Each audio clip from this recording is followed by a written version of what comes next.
Io mi chiamo Vita Santoro, sono antropologa, vengo da Matera, città dei Sassi, dove la persona che prima parlava di pietre. Io vivo in una città che è la città delle pietre, una città che convive con questa, insomma, con rapporto con la pietra, quindi il paesaggio sono case di pietra, quindi insomma, mi ha suggerito riflessioni molto interessanti, ma magari poi ne parliamo se riusciamo durante la discussione finale.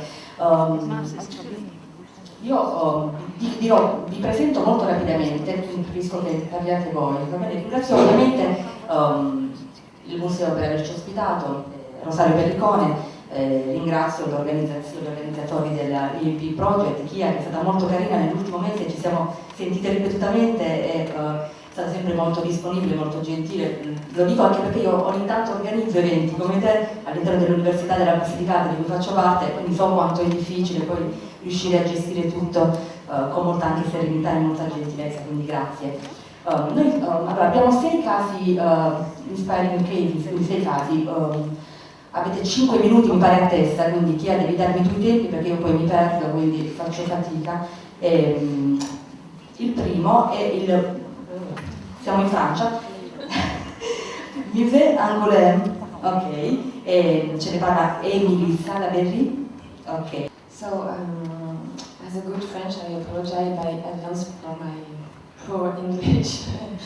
So, I'm going from the southwest of France in Angoulême, and I want to speak from a project that I made in 2013. Our museum is just near the cathedral, that you can see on the picture. And it's a particular museum because we have various collections of archaeology, non-European arts and fine arts. And thanks to the diversity of these collections, the museum illustrates various points of view, stories and way of life. It's a very pleasure to explore all this category of rocks, of pieces of rocks. So there is different domains of intangible cultural heritage represented in our museum through objects, explanation, conference, concert, play or dance, like rites, beliefs, knowledge and know-how, songs or dance. And we try when it's possible to collect with the object the full documentation, not only photograph, video and audio recording, but the historic collection of our museum, especially the extra-European collection, is arrived in 1934, and we have no information about the context of collect by the donator, and my work is to recontextualize, I don't know if it's in English, of these objects from all around the world, especially from Africa, Oceania and America. And so in 2013 I proposed to the Museum of African Art in Dakar, the Théodore Monod Museum, a collaboration on about 5 objects in common in our collection, and the idea was to document together these 5 objects in documentation based on what exists in our institution, but especially in the University of Cheikh Anta Diop in Dakar, that conserve a lot of photographs of video that is actually not explored by the research. And so we have a special guide, yes. So it's the extra-European collection of the Museum of Angoulême. The museum was renovated in 2008, and we show especially the art of North Africa in the first image of Sub-Saharan Africa and Oceanian art. And so in this project with the Senegal, we intentionally emphasize the immaterial dimension of the pieces of work. It was the guideline. And we constitute some documentation, and I contact different schools of arts in Angoulême, because this city is specialized in new technology, and so I involved the European School of Visual Arts, the School of Profession in Cinema Animation, Cartoons, the School of Video Games and Interactive Digital Media, and the Master in Creative Documentary. And all the students have, during approximately 1 year, produce some contents that should integrate the permanent exhibition of the Boys Museum. So I show you just one example of this projection. I can... Non, je peux magnifier. It's an example of a cartoon realized during a workshop of 4 days by a young student, and it's not the participation is not the participation of the people who use the objects, who know the objects, who are from the territory of the production of the object, but it's the proposition is an artistic eye on the objects, and to try with our specialty, their tools, new technology, to propose one artistic eye on these extra-European pieces. It's 1 minute.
A very short proposition of an initiation mask from coming from Africa, from Senegal.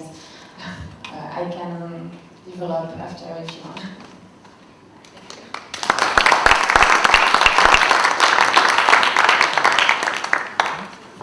Grazie mille Emilie, tante suggestioni, è un lavoro molto bello quello che ti appresti che stai facendo, è molto complesso anche. Mi è venuto subito in mente un lavoro analogo che sta conducendo allo Stuttgart Museum, al Museo di Stuttgart, è il Lier Museum di Stuttgart. C'è una nostra collega antropologa, Sandra Cuti, che sta curando la sezione Africa e sta facendo un lavoro di reinterpretazione delle collezioni, lavorando con alcuni, la sezione Africa, quindi con alcuni abitanti, insomma, alcune persone che abitano lì a Stuttgart o comunque insomma, in quell'area della Germania, per lavorare insieme a creare un nuovo allestimento partecipato ovviamente, quindi insomma mi viene in mente questa connessione. Forse Vito Lattanzi magari puoi chiedere se ha voglia fare qualche domanda, perché insomma ha lavorato per tanti anni al Museo Pigolini a Roma, quindi potrebbe avere magari interesse. Comunque complimenti. Passiamo all'altro caso. Vuoi rimanere qui o vuoi spostarti? Come preferisci? Funziona?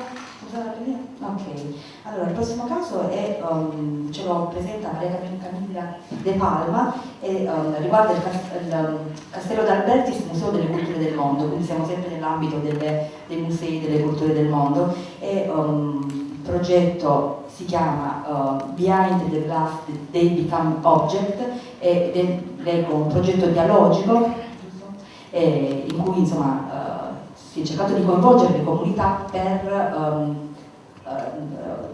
interpretare insomma, le collezioni ed esporre, quindi vabbè, ce ne parli tu, quindi è un progetto che è nato nel 96 e che è tuttora in corso, mi pare di capire. Ok.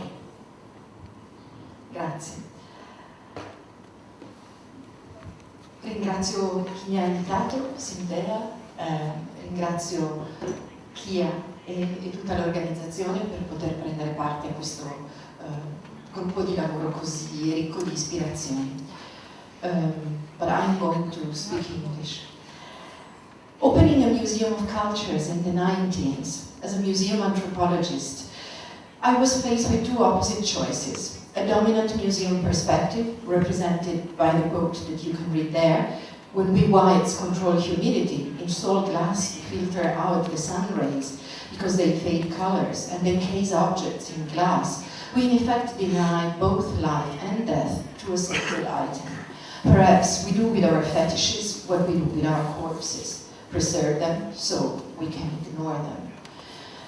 A perspective for which preserving a culture was a question of recording it and putting it on a shelf, so that we could say we have saved it, which considers collections as masterpieces, examples of vanishing peoples, tangible aesthetical forms separated from living cultures and their life force.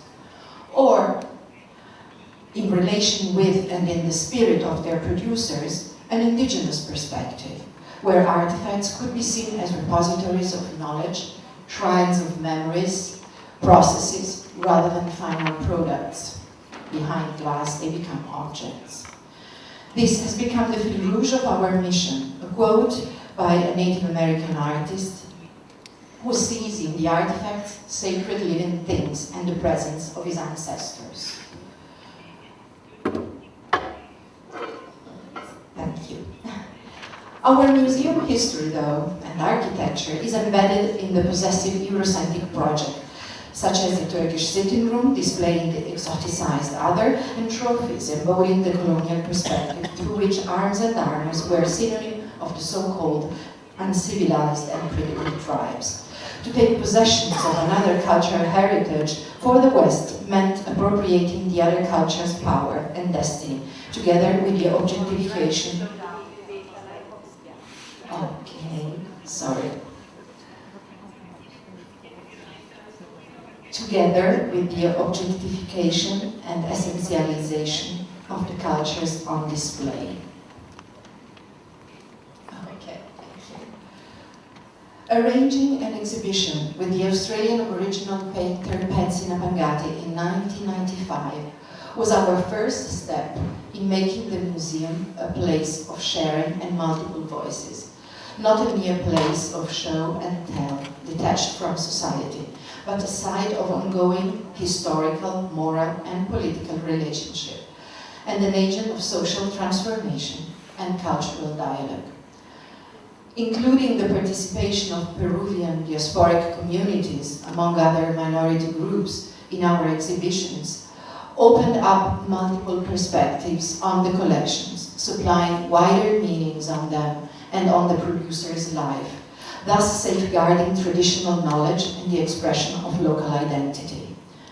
When Tibetan monks destroyed their mandala, scattering it in the sea in Genoa, we faced the dynamics at play between the materiality of the artifacts and their performative function.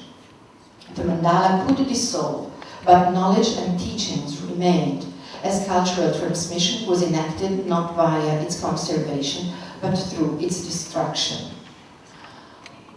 Co-creating, can you please?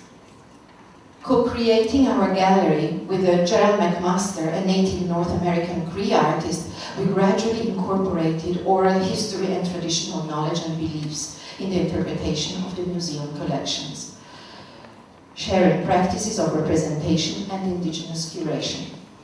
With the Hopi from Arizona, objects were taken off center stage and used as side illustration to enable broader themes or personal and communal stories to be told, creating a story-driven display rather than a masterpiece approach that isolates the objects from its culture and context. A black space, a black slide should be, symbolizing the Hopi policy for silence on their cultural heritage, echoes the empty glass case of a Los Angeles exhibition where Hopi code of conduct was respected, silence, as we tried in Geneva. Our inaugural exhibition, planned with the Bororo of Mato Grosso, took shape thanks to the elders' voice on artifacts. A cultural revival with social and ritual activities took place again in the village after years of silence when they were shown historical museum collections. In Geneva, a contact zone between artifacts and their producers, and an interactive theater for workshops to develop, whereas at the same time in the Brazilian village, a cultural center was taking shape. Run by the indigenous community, artifacts created for the exhibition in Geneva are now used during rituals and then put back in the Centro da Cultura by the Bororo curators, thus dissolving the contradiction between the idea of living heritage and the need for safeguarding measures. Yes, please. The museum is becoming a space where contemporary identities are acted out, where heritage as a form, embodied in the preservation of objects, coexists with heritage as performance, embodied in the transmission of broader cultural practices and beliefs. Raising awareness of the need of a more holistic and inclusive understanding of heritage, we are more and more persuaded that museums are about life, human beings, transmission and transformation. Thank you.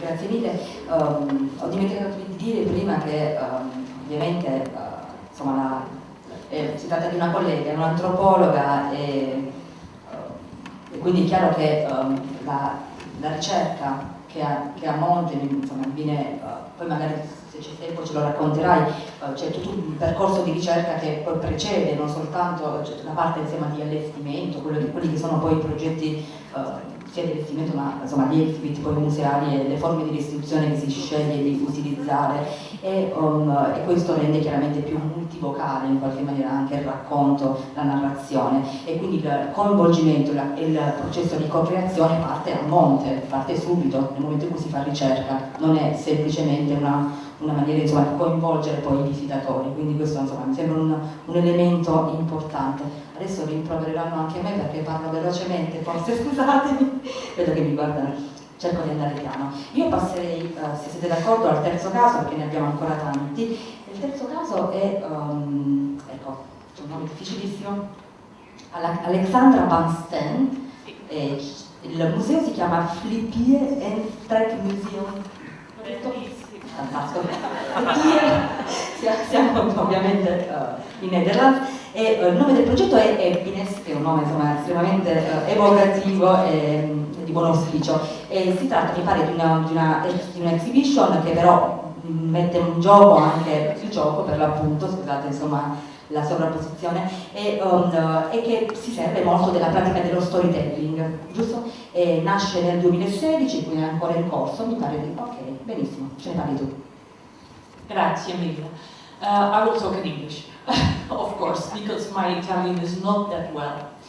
I'm going to talk to you about a project we did with Syrian refugees. You know, all over Europe, there are large groups of Syrian refugees.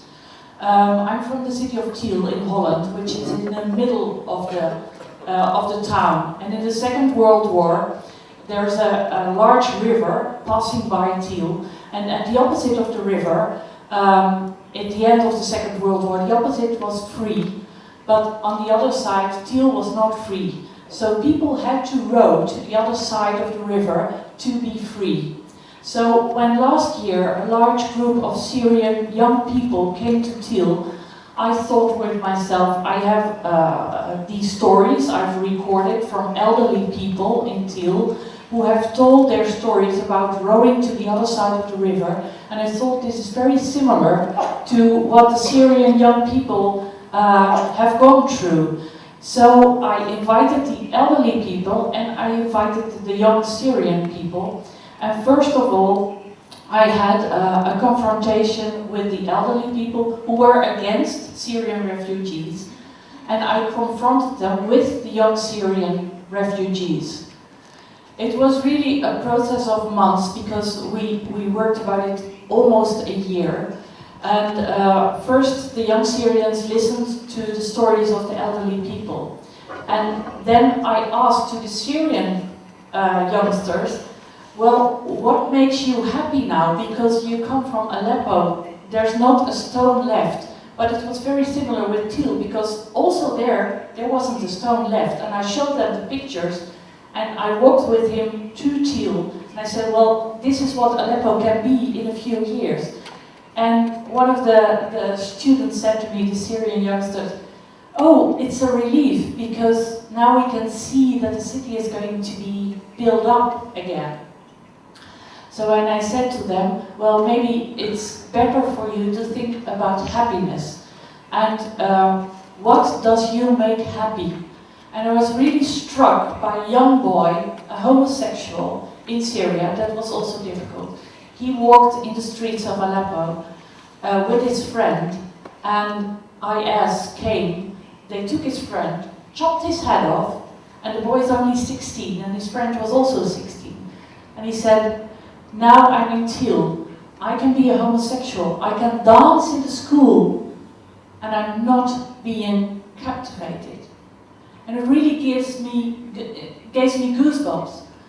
And I said, well, that's the thing you should tell performing in our museum, because it really comes into your heart when a young boy tells you something like that.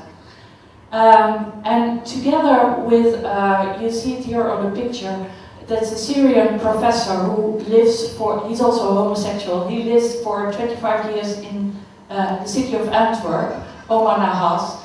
And he guided the young Syrians to make an exhibition and a performance in the museum. So I connected the stories of the young Syrians to the stories of the elderly people, and we had an exhibition together and a performance. It was a very lively thing, but also difficult, because the alderman of the city of Tiel was not really for me working with Syrian refugees. So that was for me a problem. You see here the benefits and the problem. We work a lot with migrants groups, and for us as a museum it's very important for people, we have a lot of immigrants in Tiel, to feel them at home. And I see our museum as a space for people to feel at home, whether you're born in Tiel, whether you're born in Syria, Morocco, Eritrea, whatever. I try to connect their stories with the stories of the museum.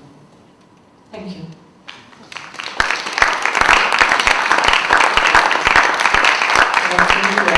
Grazie anche per la rapidità e la sinteticità. Aggiungo pochissimo, un progetto molto bello, molto anche delicato, molto sensibile per il tema, insomma, che tratta, e insomma, immagino che per le domande ne arriveranno sicuramente, quindi insomma, davvero complimenti. E, mi pare di capire, se non ricordo male tu sei anche un artista, no? Io arrivo un artist, ok? Quindi insomma c'è anche ovviamente del tuo, come dire, della creatività con cui avete pensato questo progetto. Ok, vado oltre, andiamo avanti, poi riprendiamo. Andiamo in Belgio, siamo ad Antwerp, il Museum Stroom, si chiama Museum Stroom, e ce ne parla Sofie de Ruysser, ok. Il Museum Stroom è quello che è sul fiume, quello di Mattoni Rossi?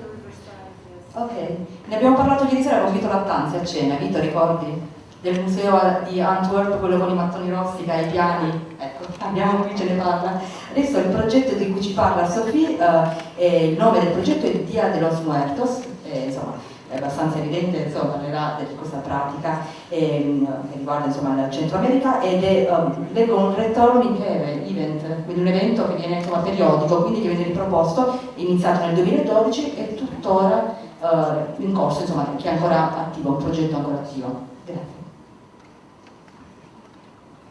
Thank you. I'm immediately digging into it because 5 minutes is quite a challenge. But you can see a photograph here of the museum I work for. I'm not going to say too much about it, but it's a story on city life, or specifically Antwerp and its connections to the world. If you want to know more, I've got some brochures in French and English. But as you can see, there is a big corridor going around the museum, and it's public space, so it's freely accessible up to midnight. And somewhere on the 8th floor is where we have 2 weeks a year the Dia de los Muertos. And as you can see, it's 2 altars, of which you can see a photograph here. And Dia de los Muertos is actually a celebration and commemoration of life of those who have been, well, who have deceased. And so it's actually a celebration which goes back to pre-Columbian Mexico, which is current Mexico, Guatemala, Belize, and part of Texas as well. And so what happened to people when they lost somebody, they had this moment in the year where they celebrated the life of the ones they lost. So it's not really a mournful event. What they did was like clean the graves, set up altars, put like elements which refer to the 5 senses, like again life, and also add photographs to it or things that the deceased had loved during their lives. So that might just as well be music or food or alcohol or whatever. So it's like a celebration. And then the Spanish arrived in Mexico, and basically a survival strategy was to adapt local traditions to the Spanish traditions, which were Christian. And so they basically connected the Dia de los Muertos, as they celebrated it, with the All Saints celebration. And that they call mestizo, like a mix of cultures. Can I get the next one? So why am I telling this, and what does Harrow Museum has to do with that? Well, we were in 2012 approached by Flipje. It's an organization which organizes the Mestizo Arts Festival in Antwerp, so you see it coming. And they said, like, look, you have, like, on the 8th floor, you have a pre-Columbian collection, which is on loan. And the floor below, you're showing a lot of things on the perception on life and death throughout the world. And amongst which also like Christian faith. And you can see little cards there, and that's what we call doodspintjes, which are little cards that are distributed in commemoration of the deceased on a funeral. And I said, like, you got birth in your museum, why don't you do a celebration? So that made sense, and they got the Mexican embassy involved as well. Please ask me questions about that, but I don't have time to elaborate it here. Can I get the next one? So what do we do now? We set up 2 altars. One is set up by the Mexican embassy, so they choose a museum or a partner which focuses on local ideas. It can be an area like here, Griet. It can be on an artist like Diego Rivera. Last year was dedicated to the victims of the earthquakes. And the other one is an Antwerp altar, which is in co-creation with Mestizo. They point out an artist and they give a theme. So according to the festival, they basically give a theme such as places of memory or what's identity within the idea of migration. And so they challenge both the different cultures in Antwerp as the local culture, as far as there is a majority still in Antwerp. And they basically invite them to get other people involved, like the Arts Academy or other artists or inhabitants of Antwerp. And so we give them space, we give them material, and we collaborate with them on the ideas. Can I get the next one? This is also connected to really festivities where the Mexican embassy organizes dance and drinking. We as a museum offer like a big floor where families are invited to draw skeletons and skulls. But there is also like makeup for children, so they're like the museum is filled with little children looking like skeletons. So there's activities involved, and that brings me to the last slide, please. There is like tension between practice and collection, because one of the additions, for instance, to the altar was like dancing performances or a walk through the city. So it's like immaterial elements added to the altar. It's not always like a material one. And it's also, the interesting thing is in 2012, the Steel Arts Festival asked us whether we would accept the altar into our collection, and we said, no, we've got a collection commission, we decided not to. But after these 5 years, they asked the question again in 2017, and now it has been admitted into the collection. So this is exciting for us, because it's like the first time a living object, like every year there's going to be new additions to it. Another thing to say is, like, for those who don't know this one, but I think it's very helpful, it's Nina Simone's book on the participatory museum. It's not like a holy Bible, but it gives like very interesting frames of thoughts, and we actually work with that in the museum as well. So as you can see, I'm going to take 2 sentences, I'm sorry, but we asked an artist, Emilie Salaberry, and she asked to contribute from the population. We could contribute, everybody could add a souvenir and tell a story, and she's going to work that into next year's altar, but also it's going to be an exhibition itself, which opens in June on Celebration.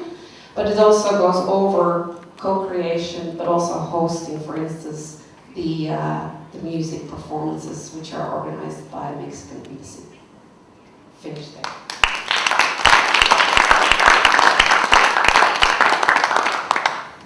Grazie Sofie.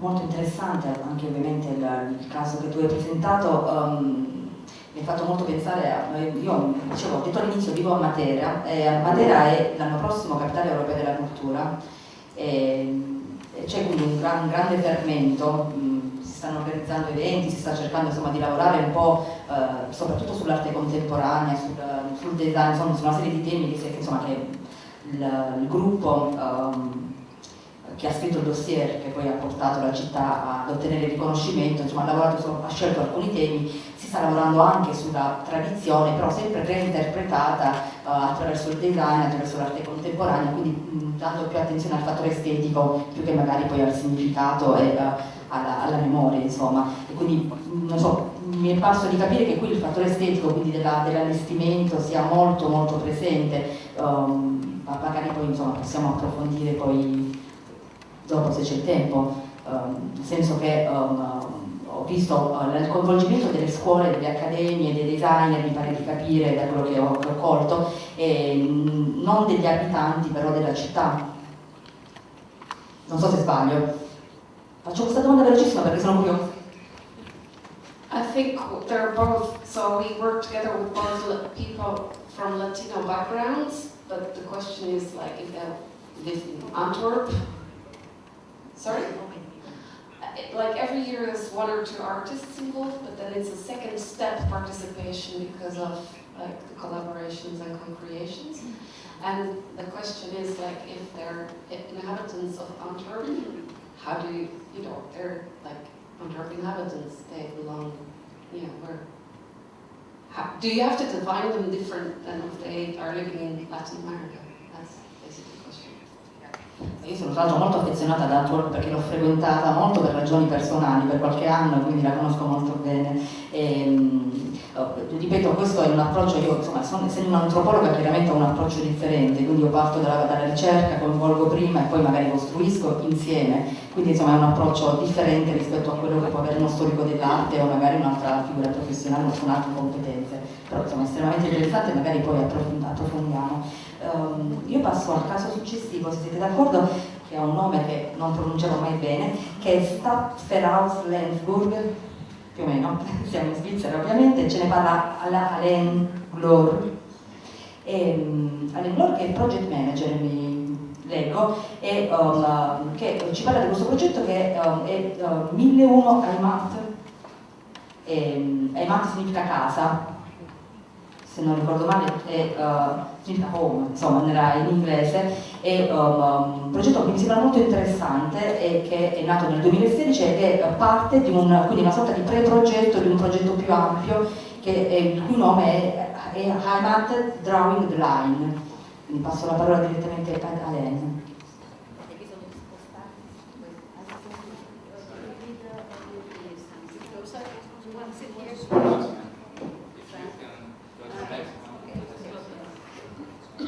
Hello, and thank you for having me.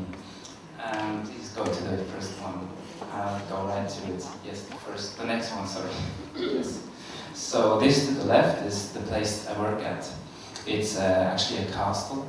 It's called Stapferhaus Lensburg, as she already said. And to be honest, we're not a museum. We do not have a collection. We do not have to show anything. And we do not even have to make exhibitions. We are a non-profit foundation with two main goals, actually wonderful goals, I think, to serve as a place for human interaction and for discussions of topics of our time. Now the topics of participation and cultural heritage, I think, are in a way in our institution's DNA, because without participation you obviously have no discussion, you have no interaction. Without cultural heritage, you have nothing to discuss about, you have nothing that frames that discussion. So 20 years ago, we decided we found the format of the exhibition as a way to fulfill this purpose. And since then, we pick controversial topics of our time, like money or the concept of home, and pack them into thrilling exhibitions. As we do not have enough space in the castle, we can have an armory of our city in Lensburg, that's in between Basel and Zurich, a small city, 8,000 people. And this is actually a picture of our ongoing exhibition on the topic of home until the end of March it is going. But our next exhibition that's opening in October on Lying and Fake News will actually also open our new building at the station, which for the first time will combine offices and exhibition space. Can you go to the next one? Thank you. So 3 years ago, we decided to make an exhibition on migration. And as you might know, migration is a difficult topic. Discussions about migration quickly lead into a dead end. You're either pro or against it. So instead of showing what migration is, why it is happening, why it is maybe a natural thing to happen, we decided to go outside and ask, what does home mean to you? Yeah, thank you. And we decided to address this question to whole Switzerland. So how do you do that? How do you get a satisfying answer to that question? We knew we had to go into the public and to the present, and we had to find a place to do that. And for us, it was the fun fair, because there you find a broad public. You have a place where everybody meets, locals and foreigners, patriots and critics of Switzerland, young and old. And whoever comes there has time on their hands and is in the spirit of discovery. But of course, in the middle of this, it is hard to have a talk about home, so we chose the Ferris wheel. Yeah.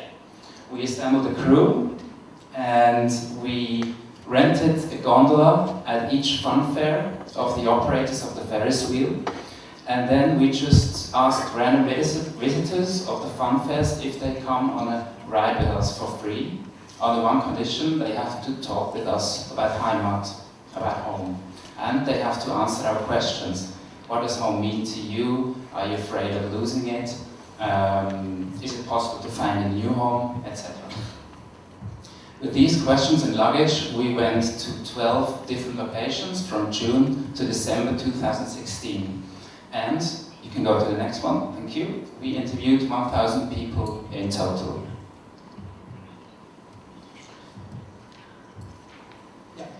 So this journey produced, on the one hand, quantitative data, because we also had the people fill out a survey on iPads, and actually the Neue Zürcher Zeitung, a pretty big newspaper in Switzerland, made a big story on it. And on the other hand, it produced a lot of qualitative material because we filmed all the interviews. So if you want, our material from which we built our exhibition, or which forms the core of our exhibition, that's now ongoing, is the cultural heritage we all share. Because for us, the whole Swiss population, all the 1,000 people we found under them, are our ICH practitioners. Just go to the next one, and the last one. So all this material you can find on the website, but more importantly, as I said, it forms the core of our ongoing exhibition. Because there you can find the data, and you can watch 9 best-of videos, sort of, that answer questions that I asked before.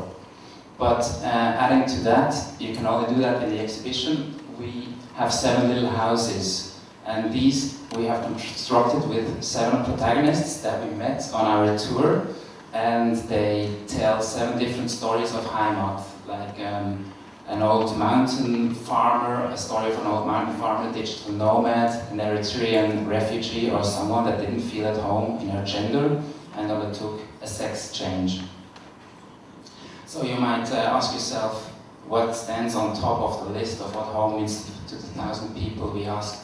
I think it's pretty interesting for here. On the 3rd place was traditions and rituals. On the 2nd place was landscape. And on the 1st place was people.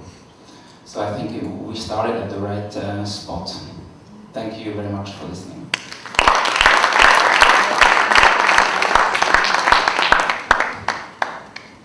Grazie infinite. Un progetto molto interessante, quindi sì, non è un museo, è un progetto coinvolgente, insomma, abbastanza piuttosto partecipativo, però immagino che poi insomma, ci saranno un po' di domande, perché insomma, suscita tante riflessioni. Come si svilupperà ulteriormente? Ora chiudete qui.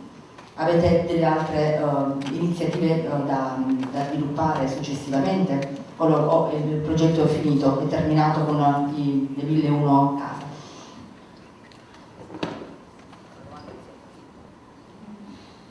Well, this project sort of ends in the end of March, but it's still living on our website, but we're discussing how long to keep that website actually. But then again, it's an open question for us. We do not have to safeguard anything. It's not in our purpose, but maybe it's in the interest of the institution.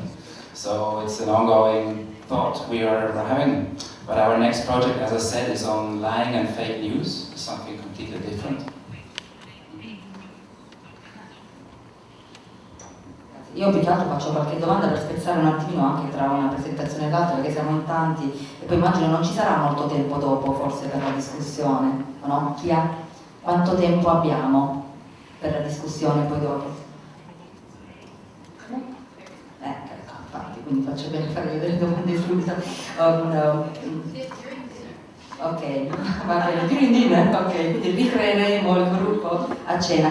Passerei all'ultimo caso, che è il caso del Museo etnografico della provincia di Belluno e del Parco Nazionale Dolomiti Bellunesi, e ce ne parla Daniela Perco, che è antropologa, insomma, non ha bisogno di presentazioni, insomma, almeno tra noi antropologi italiani, in questo caso è molto ben nota e apprezzata. Daniela ha fondato il Museo etnografico della provincia di Belluno e anche il Parco Nazionale delle Dolomiti Bellunesi, di cui è stata direttrice dal 1997. Ci parla di un progetto che è un progetto partecipativo e che ha coinvolto la comunità locale, soprattutto le scuole e gli agricoltori, i contadini, e che verte chiaramente sulla trasmissione delle conoscenze. Il nome del progetto è From the Earth to the Table. Buonasera, grazie per avermi invitato. e volevo mostrarvi il museo che, come vedete, è situato ai piedi delle Dolomiti, riconosciute dall'UNESCO come patrimonio dell'umanità, ed è in un'area montana che è interessata a fortissimi problemi di abbandono e di declino demografico. E quindi la storia e l'evoluzione del museo non possono non tener conto di questo contesto. Il museo è nato nel 1997 ed è nato dall'incontro tra una studiosa di antropologia, soprattutto di tradizioni orali, e un gruppo folcloristico, il gruppo folcloristico di Cesio Maggiore, che ha raccolto negli anni un'importante collezione di materiali e di molte istituzioni pubbliche. Molti membri di questo gruppo folclorico di Cesio Maggiore sono di origine contadina, quindi sono portatori di tradizione e hanno avuto un importantissimo ruolo di mediazione tra il museo e la comunità locale. Fin dall'inizio il museo ha fatto una convenzione specifica con questi membri perché proprio hanno partecipato continuamente alla vita del museo. E ci sono stati nel corso degli anni moltissimi altri progetti che riguardavano il patrimonio culturale intangibile. Questo ha consentito la creazione di spazi museali che hanno cercato di superare, di andare oltre alla rappresentazione della cultura materiale per in qualche modo cercare anche di rappresentare e interpretare comportamenti, sentimenti e relazioni e per dar voce a una comunità in maniera appunto con una narrazione polifonica. Il progetto di cui vi parlo è nato dal fatto che intorno al museo ci sono 4 ettari di terra e quindi fin dal 1999 abbiamo potuto fare dei progetti insieme al Parco Nazionale Dolomiti Bellunesi sulla biodiversità e sul cibo tradizionale, quindi un discorso sulla cultura e sulla coltura che sono strettamente legati e che sono importanti risorse per lo sviluppo sostenibile del territorio e per il miglioramento della qualità della vita. Questi progetti pluriennali hanno consentito, fatti insieme al Parco Nazionale Dolomiti Bellunesi e l'Istituto di Agricoltura Locale e con la partecipazione di numerosi custodi della biodiversità, hanno portato alla creazione di orti e campi con intenti educativi e per la conservazione della biodiversità. Il museo è diventato uno spazio importante di scambio di sementi, di segnalazioni di varietà locali da parte degli agricoltori e il materiale poi è diventato a sua volta materiale per l'esposizione. Nella terra vicina al museo sono stati realizzati dei piccoli campi didattici, degli orti didattici e un frutteto, nonché un rosetto con 360 diverse varietà di rose antiche. Le scuole medie locali lavorano questi campi, questi frutteti, e sotto la guida dei loro insegnanti, ma anche dei contadini, ma anche di giovani che hanno istituito delle cooperative agricole e che sono particolarmente attenti alla biodiversità e all'agricoltura sostenibile. Quindi c'è un rapporto molto stretto. Puoi andare avanti con una delle ultime, avanti. Ok. Una delle ultime cose fatte nel 2010 è la realizzazione di un apiario scuola dove appunto i vecchi allevatori di api cercano di trasmettere le loro conoscenze ai ragazzi non solo sulle api e sul comportamento delle api, ma anche per esempio conoscenze di tipo etnobotanico e meteorologico piuttosto interessanti. Nel tempo il museo è diventato un luogo di incontro, di scambio e ha messo insieme competenze e aspirazioni diverse tra ricercatori, esperti, amministratori, studenti, contadini locali, custodi della biodiversità, ma anche giovani che volevano sperimentare nuove forme di agricoltura. E naturalmente questi attori diversi sono stati supportati dagli antropologi che lavorano nel museo e che propongono a loro volta laboratori sulla biodiversità, sul cibo e sull'agricoltura montana. Naturalmente le attività educative in questo senso sono fondamentali. Puoi andare avanti, ancora avanti.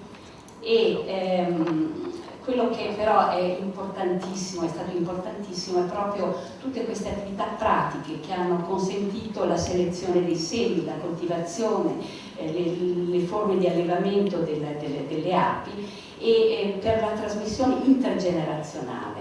E appunto questo sicuramente ha consentito agli studenti di osservare i gesti, le posture delle persone e di raccogliere e di conoscere le loro testimonianze sull'agricoltura, la meteorologia, il linguaggio, l'etnobotanica e la preparazione del cibo.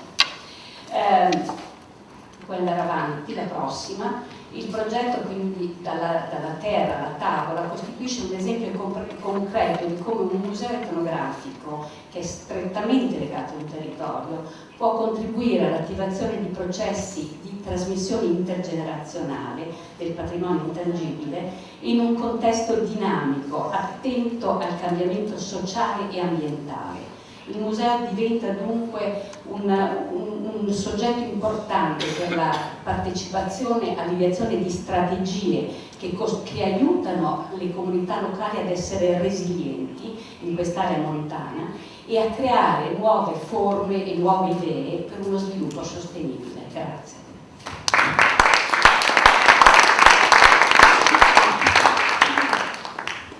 Grazie Daniela. Avete tante domande da fare? Sì, questa, sì, stavo leggendo che insomma, è un museo virtuale, una sorta di piattaforma, insomma, di un museo sul paesaggio, quindi con i materiali che avete digitalizzato, quindi vuoi raccontarlo lui? Non c'è più tempo, vabbè. Si è autocensurata, il che è importantissimo. Una sola domanda, ecco, chi sarà fortunato? Una sola domanda, vi dicono? Chi vuole fare una domanda? C'è spazio per una sola domanda. Qualcuno deve farla, necessariamente io già qualcuna ne ho fatta, per cui toccherà a qualcuno di voi. Sono casi estremamente diversificati, chiaramente siamo passati dalle culture del mondo ai rifugiati, alle minoranze, insomma, alla fondazione che organizza insomma, questa grande raccolta insomma, che fa questo grande lavoro con le persone, chiedendo insomma, la propria definizione, insomma, qual è la propria casa. Quindi sono molto diversi tra di loro. Una domanda verrà. Nessuno vuole fare una domanda? Se c'è una domanda la faccio io, solo se non c'è una domanda. Non c'è una domanda, vai Alexandra. Non volevo levare delle domande agli altri. No, una domanda per Daniela Becco, tra un progetto interessante, molto interessante, insomma, che si connette poi a un dibattito anche nostro, nazionale, sui temi della biodiversità, che sappiamo e del quale abbiamo già parlato. Mi domandavo se questo lavoro che state facendo di trasmissione dei saperi sulla biodiversità, mi sembra di capire biodiversità coltivata, si connette in qualche modo al mondo della produzione. In che modo? Ecco. Perché questo è un discorso che si faceva anche ieri sul tema dell'economia, che mi sembra importante, che connette sia il tema dell'artigianato che quello della biodiversità, dove c'è una connessione anche con il campo economico e quindi con quello della produzione. Allora possiamo forse fare un salto in avanti rispetto al solo coinvolgimento, per esempio, del settore dell'educativo, come delle scuole, che è importante, ma che chiaramente si rivolge ovviamente ad un'altra utenza. Quindi.